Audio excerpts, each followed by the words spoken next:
Assalamualaikum warahmatullahi wabarakatuh ya. Jumpa lagi saudaraku.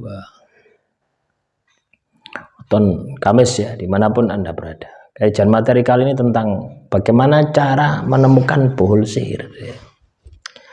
Bagaimana cara menemukan bohol sihir? Sebenarnya sangat mudah sekali teman-teman ya. Ketika kita itu ya ada makhluk halus ya di rumah kita, itu kita akan diseret ke sana gitu ya. Di titik itu ya. Anda cari saja di situ. Ya, misalkan ya. Cara sederhana ya, misalkan di dalam rumah Anda itu ada beberapa titik ya. Ada teras ya. Ada ruang tamu, ada garasi misalkan, terus ruang keluarga, terus kamar tidur, dapur, kamar mandi ya. Coba Anda ini berdiam diri di tempat-tempat itu ya. 10 menit ya Anda diem aja. Usahakan malam hari ya. Nanti Anda akan merasakan gitu ya. Ketika di tempat itu ada makhluk halusnya, ada sihirnya, itu Anda akan merinding tidak karu-karuan gitu. Ya, merinding tidak karu-karuan. Nah, terus apa yang Anda harus lakukan? Cari di tempat itu, cari fisik ya. Cari fisik ya. Cari apa benda apa yang ada di tempat itu. Nah, kalau Anda tidak ketemu, nah, apa yang Anda harus lakukan? Buat di tempat itu Anda berdoa. Anda zikir di tempat itu ya. Sampai ya energi itu hilang. Ya, sampai bohol itu hilang. Biasanya keluar teman-teman ya. Biasanya keluar dengan sendirinya. Ya. Manakala kita itu menggesek dengan energi kita ya, energi positif kita gitu ya. Kita baca kitab suci, kita zikir, ini kan kita mengakses energi positif ya. Terus baca saja ya. Istiqomah terus sampai rasanya itu sama dengan tempat-tempat yang lain yang ada di rumah Anda ya. Pasti beda gitu ya.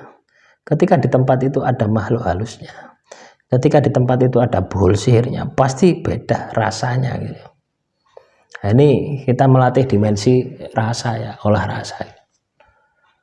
Itu yang Anda harus lakukan ya. Jadi datangi tempat itu, terus duduk diem, ya ngaji atau wirid.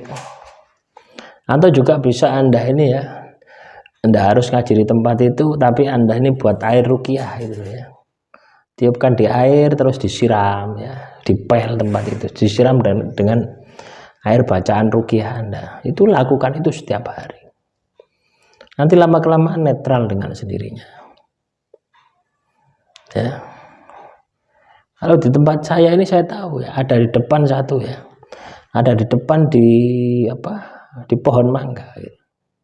Di pohon mangga. Di bawah pohon mangga. Pohon mangganya sudah besar.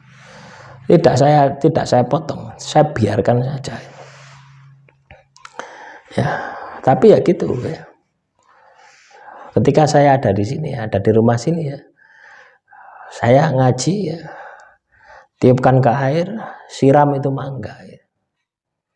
Terus saya lakukan seperti itu. Ya. Ya lama kelamaan ya juga akan hilang. Ketika kita melakukan setiap hari kita akan hilang. Nah, yang paling penting ketika Anda terkena sihir, bagaimana Anda ini mengkondisikan ya tubuh Anda ini selalu positif. Pikiran Anda positif, ya tingkah laku Anda juga positif.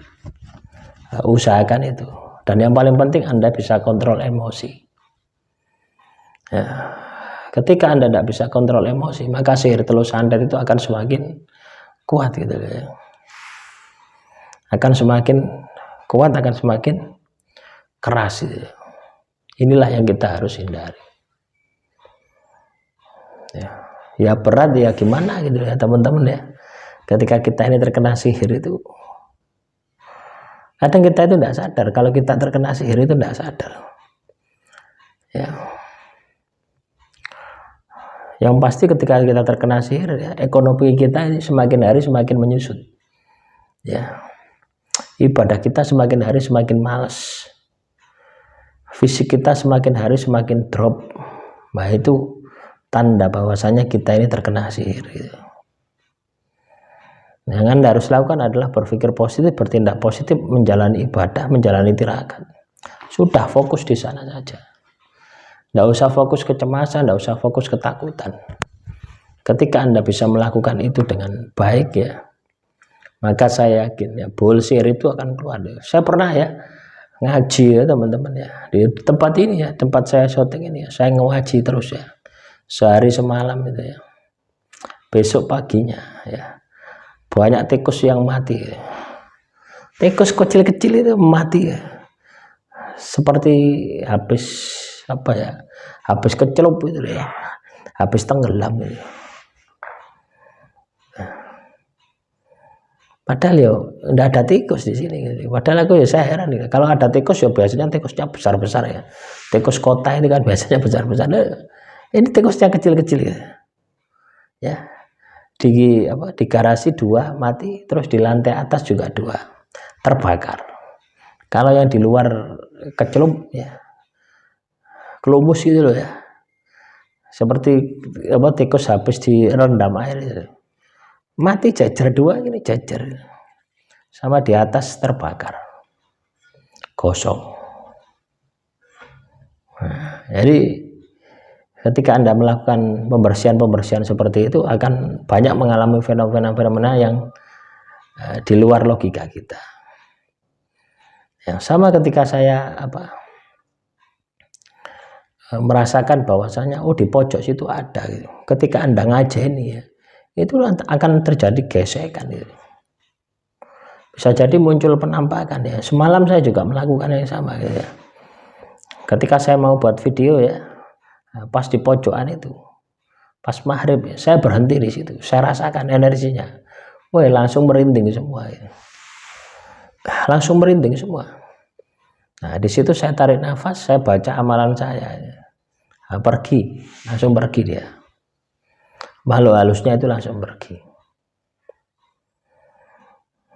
Ya, tapi Anda tidak usah takut ya. Selama kita ini benar, selama kita ini berada di jalan Tuhan, jangan pernah takut berupaya, jangan pernah takut berusaha. Yakinlah apa yang terjadi pada diri kita ya, itu banyak hikmahnya, banyak pelajaran hidup yang bisa kita petik. Demikian yang bisa saya sampaikan. Wassalamualaikum warahmatullahi wabarakatuh.